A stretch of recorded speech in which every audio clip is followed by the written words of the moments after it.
everybody, hope you're doing well and welcome back to another video. This is going to be my wrap up of the books I read in January and February combined. I was meant to film the January one ages ago in February obviously, but yeah, I just haven't really been feeling the best, and just sort of the idea of trying to talk about them all has just been keep on putting me off, and sort of things like that, and just the February one as well. There is a lot of books to talk about, they're all here, where you can't actually see them, but I'm going to try and go through quickly. Also, I have been started my Divas Dictates series of videos, and also some other ones where the books were a bit more talked about in, so I'll try and direct you to them for a bit more information on my thoughts and stuff, but I'm going to try and do it as quick as I can, we shall see.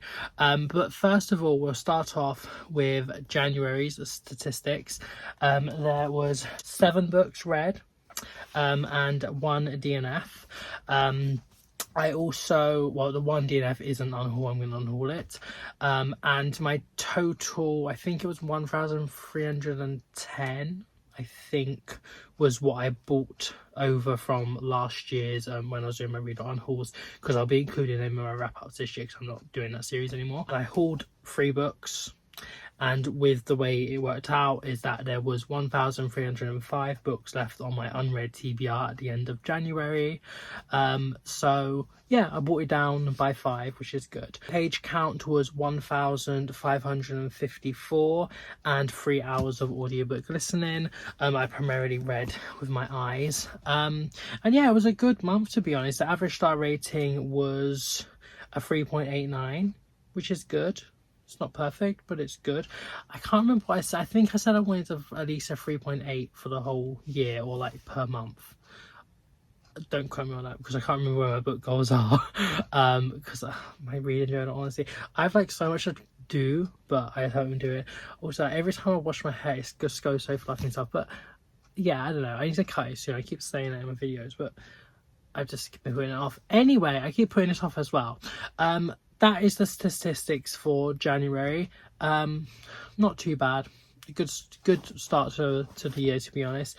I had one of my favourite books of the year so far in this stack, and also one of the worst, the worst so far.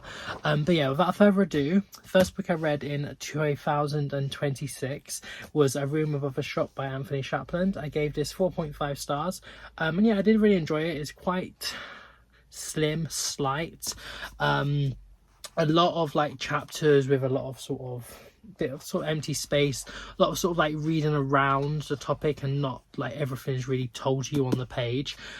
This follows M and B, who are 2 men in a small town in South Wales. It's set after the miners' strike of 84 to 85, with sort of the threat of AIDS and other things where they just their love couldn't really be on display. Also, it's a small town environment, but B starts working for M at his shop, and they live above the shop, and a relationship grows. Yeah, like I said, it's very slight, slim, not too much with the story, but it does try to do a lot. Feels poetic at times, really beautiful nature scenes, very well written. And yeah, it deals with things about queer shame and sort of the threat of AIDS, and hiding yourself. And I think also what is quite well now sort of reflected a bit on the not everything really being told fully. Some parts are, but not. But it's sort of the erasure of queer lives from different threats that were threatening their existence. And yeah, I really would definitely recommend it. I'd love to check out the author again. I'd love to give it a reread and sort of underline things, and sort of it's a book that it feels short, but is one that I feel you need to stick with and sort of reread passages to fully get to grips with. But yeah, I really enjoyed it. Great start to the year. I was expecting it to be a 5-star, but it didn't really fully meet that, but still, it was great. Then I had my only DNF so far this year, which was The Road to Litchfield by Penelope Lively. I started this in summer 2025. and yeah, I decided to DNF it. I can't remember the percentage. I think it was around like the 80 page mark, about there. I'm not too sure. But I just didn't really care. I didn't really like the writing. I didn't really like it. I just wasn't enjoying it, so I didn't really need to finish it. It's about a woman called Anne that I believe over different weekends goes to visit her ailing father in Lichfield, from like the home counties area, and then I believe she has an affair. But yeah, yeah, I didn't really like it, so that is DNF and gone. Then 3 books that I read for Winterween, so more information is within that video, but one of my favourite of the year so far, and I really loved it, was The Lamb by Lucy Rose. I gave 4.75 stars. This is following Margot and her mama, who live in this sort of like rundown sort of like cottage plate thing in the Cumbrian sort of like forest, and mama is a cannibal and they take in strays and kill them and eat them, but that is a part of the story and sort of the gruesomeness, but really it is an exploration of sort of trauma and abuse, and like the things Margot goes through is just so heartbreaking and makes you so viscerally sick and angry. And yeah, and it's so well written, and just like definitely deals a lot into things which would be like just being a woman, and this sort of notion of girls being seen and not heard. And yeah, I thought it was an incredible book. So recommend.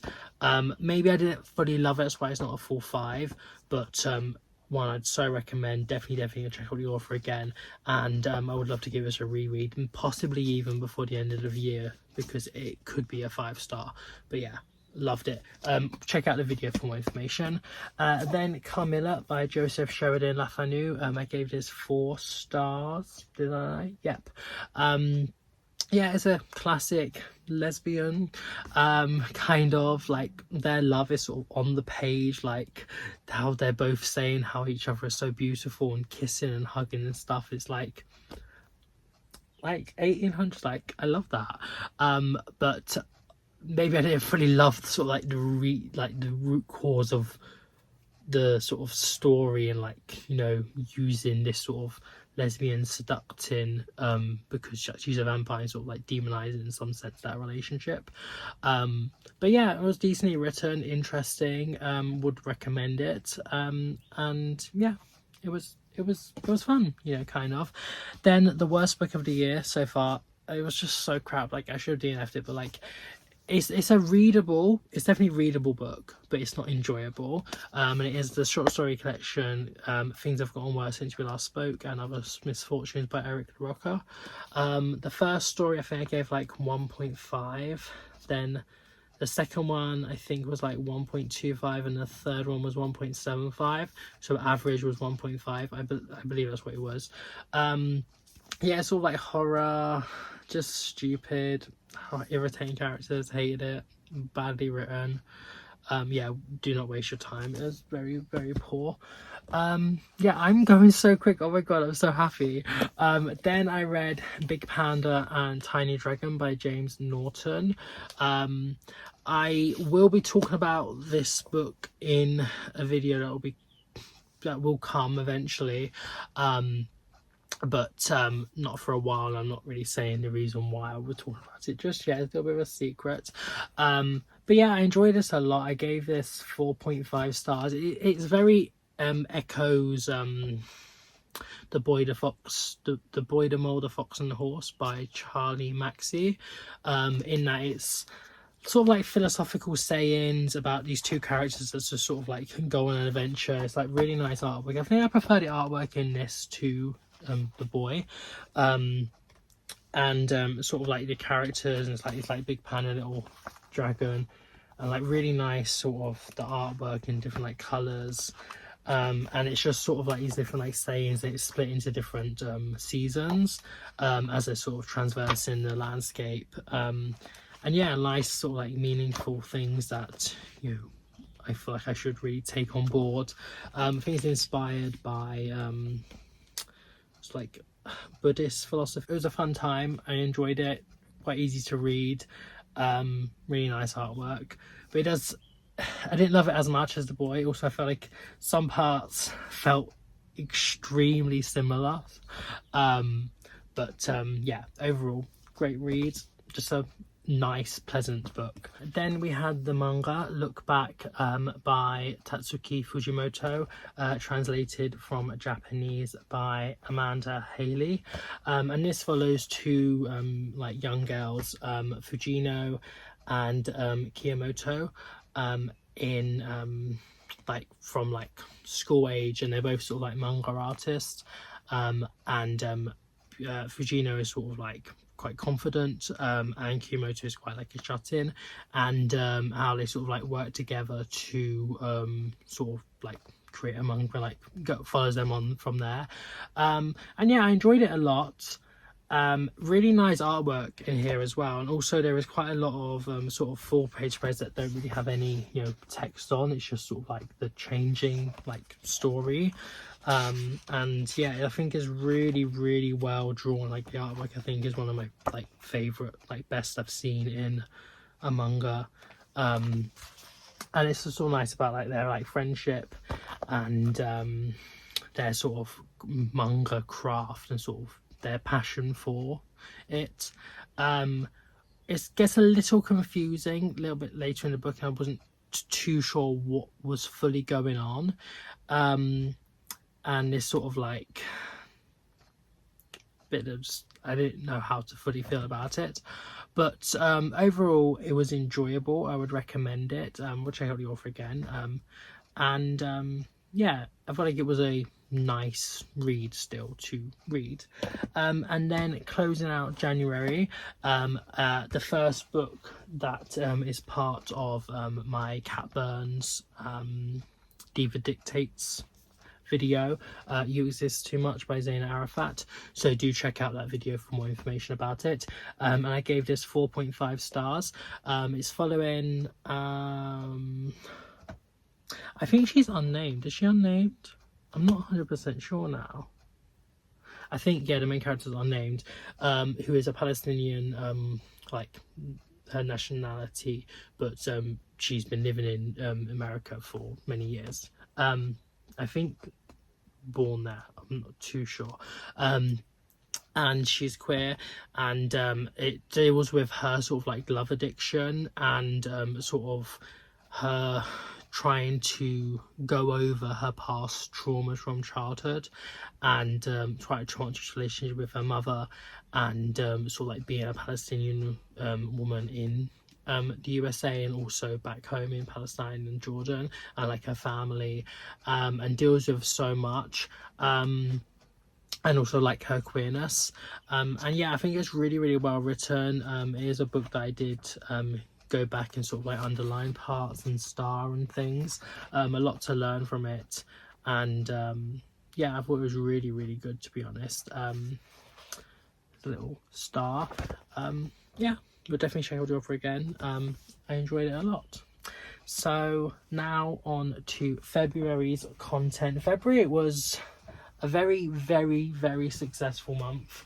I read a lot of books, which is strange because like it's obviously the shortest month, but yeah, and many I enjoyed a lot. So there was 9 books read, no DNFs. I hauled 3 books in February, which is good as well, and I unhauled 15 books that I haven't had read. There is more. I will do a separate unhaul video soon when I've sort of collated them all together, probably like springtime, I guess, and that means that my unread TBR has gone down to 1,284. It's still a disgusting, vile number, but I'm bringing it down. I'm glad I did unhaul some books that I'm not interested in anymore. A couple I do want to replace, but I'll talk about that in that video. And the page count came out to 2,435. And hours listening was 37.83, so nearly 38 hours. And yeah, without further ado, let's get back onto it. The first book I read in February was I Wish You All the Best. This was for a Cat Burns song, I believe. I think so. Or maybe not. Yes, it was. Sorry. By Mason Diva. Yeah, I enjoyed this a lot. It's a YA book following Bender Becker, who comes out as non-binary to their parents, and they like kick them out straight away. And I was like, how can you do that to your child? That's just horrible. And they call their sister, which they've sort of been estranged from for 10 years, and to move in with her and her husband and like family, and starts going to a new school. Yeah, it just deals with them sort of trying to keep a low profile, also meeting Nathan, and sort of like trying to be like make new friends and sort of going along with him and stuff. And yeah, I thought it was just so cute. It was so cute, but also very important, you know, having a non-binary story for young people to read and enjoy. And yeah, I definitely really enjoyed it. 4.5 stars from me. Definitely check out the author again. Yeah, it was a very good time. It's quite sad at times, but also some parts were just so cute. But then I read Rosewater by Liv Little. I definitely enjoyed this as well. I gave it 4.5 stars. A lot of 4.5 stars this year, which is really great. This follows Elsie, who is 28. She's sort of like a struggling poet. It starts with her being evicted from her flat and going to stay with her friend. I always forget her name, like when I was in the video talking about it, Juliet. It's like follows her trying to get her life back on track and sort of like her different like relationships. She's a lesbian woman, and sort of like her struggling career and trying to make this passion for sort of like creating poetry like a actual job. And also her like relationship with Juliet, and sort of like this contemporary life, very London. I hate London, but like it is done well. South London specifically, and also talks about some of the like the erasure of like queer places of the past, with the inclusion of a friend that that is in the book, but I forgot her name, sorry. Yeah, I enjoyed it a lot. I think it's really well written, very literary. It has a lot to say, also about like her own sort of culture, being Guyanan, British, and issues, I guess, in some sense with her own sexuality, and her like parents and stuff. Yeah, it was a very good read. Then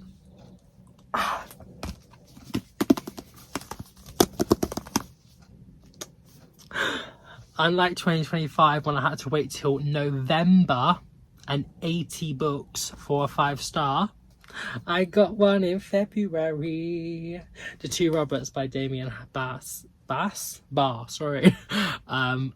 This was so good. I just absolutely loved it. I think it was an incredible book.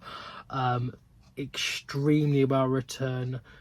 Just like the characters are just done so well, the like setting, just everything, the like the language, and just yeah, I thought it was an amazing book.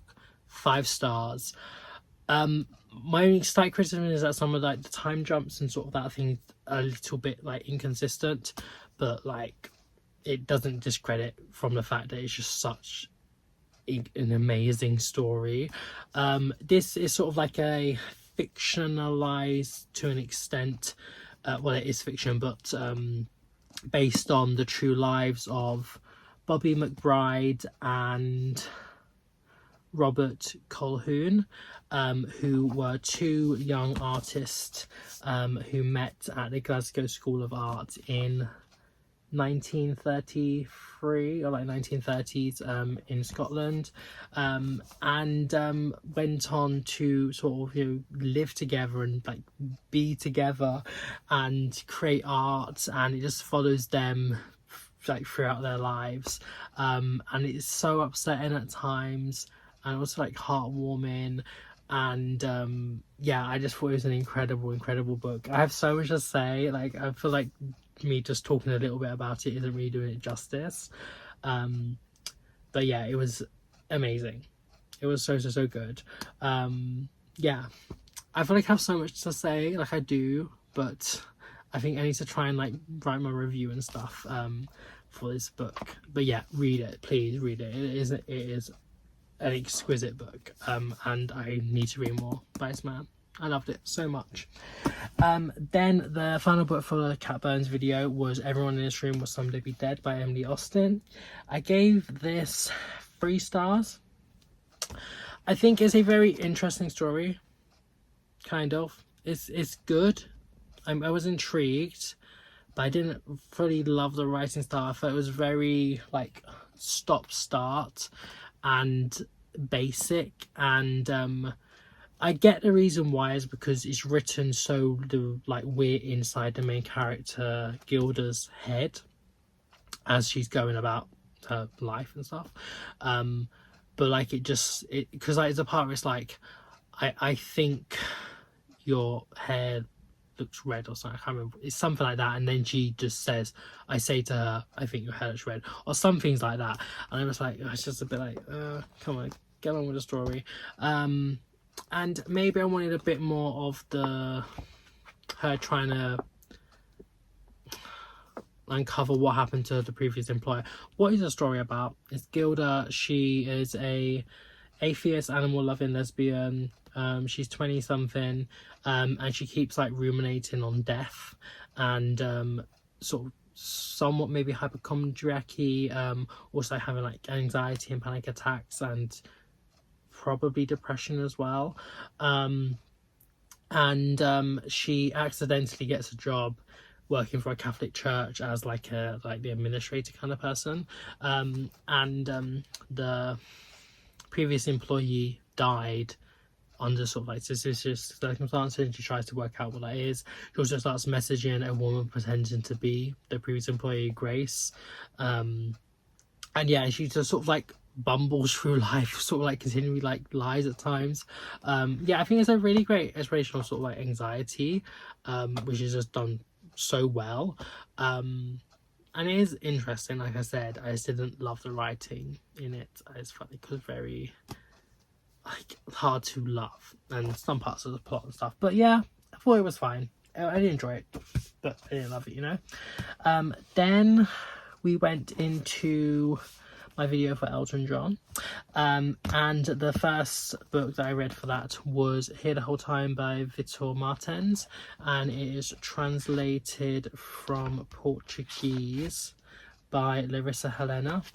I gave this 4.5 stars as well. I loved it. It was so cute, and like I felt seen. It's for this Felipe, who is a chubby gay boy, like young man, in Brazil, in like a small town, and a neighbour's son, Kiao, I think that's how you pronounce his name, comes to stay for like 15 days, and it just like follows that sort of story, and Felipe has had a crush on Kiao, and they used to be like childhood friends when they lived like in the same apartment, but because Felipe is bigger and like grew up in sort of like when he stopped going to the pool and things, they sort of lost communication, and he is like bullied quite a lot, which is really sad. But yeah, I just really love the characters. I felt seen as a bigger gay person myself, and just sort of like the setting, and yeah, I thought it was just done so well. Like I say more about it in that video, so check that out. But yeah, definitely read this book. It was so great, and I would definitely want to read the author again. And then we had My Brother's Husband, Volume 1 by Gengoro Tagami, translated from Japanese by Anne Ishii. This is a manga book. Yeah, I really enjoyed it as well. 4.25 stars from me. Some of like the artwork in here. It's following let me get the names. Yaichi, who is a single dad in Japan, and his twin brother Ryoshi has died, and Ryoshi's husband Mike, who's Canadian, comes over to visit Yechi, and also his daughter Kana, and he wants to sort of like try and like visit places that Ryoshi talked about and sort of like understand more about their relationship and stuff, and he just like comes and sort of changes some like thinking in quite a still closeted Japanese society and culture, and the way the youth with Kana is very accepting and just like, oh, that's like so cool, like men can get married to each other, and like women as well, and like you was my uncle's husband and things, whereas Yechi feels a little bit not as comfortable, and whilst he's trying to unpack that as well, and also the like death of his brother and how they was estranged for quite a while, and sort of like trying to, I guess, maybe learn a bit more about him. But yeah, I thought it was a really great start to the manga. There's only a duology. I do have the second one up there, which I would like to read soon, so it's still fresh in my mind. Maybe even this month, March, I shall see. But yeah, I really enjoyed it. Well drawn, and yeah, I'd recommend it. Then finally for that video was Shuggy Bane by Douglas Stewart, a book I've been meaning to read for years. This is one of the earliest books I bought when I started reading it in like March 2022, but I finally got around to it. I didn't love it. I didn't. I gave it 3.5 stars. Is it a great book? Yes. Is it extremely well written and so much poured into it? 100% yes. Are the character studies done amazingly? Yes. Does it really like paint the scene and put you in this place and time with these characters? Yes. It is a great book, but I didn't love it. I think it's quite slow. It's very bleak. It gets a bit samey when you're following the story and things keep sort of happening again and again, and I get why, because that is sort of what addiction is, and dealing with someone with addiction and like the struggles that they go through and you go through as the person around them. But it's just difficult to read and hard to read, and it's just like you just want to get on with the story maybe a bit more, like, you know, jump forward a bit. Yeah, it just feels a bit too long, a bit dragged out, a bit samey. And that's sort of my main complaints. Also, I feel like I wanted just a bit more of like Shuggy and him, like, sort of, I guess, coming to terms more with his own sexuality and sort of explore a bit more of that. Like, I feel like it would have been better if it had less so of the full middle section, which is the sort of before time when he was a child, more like child to like teenage years, like early teen, and more when he was a bit more older, living on his own, which you get right at the start and then right at the end, but they're only like tiny little chapters. So I wanted more of that. I thought that's maybe what it was more gonna be. But yeah, it's Shuggy Bane. He is the youngest son of Agnes Bane, and she deals very badly with alcoholism and other addiction problems,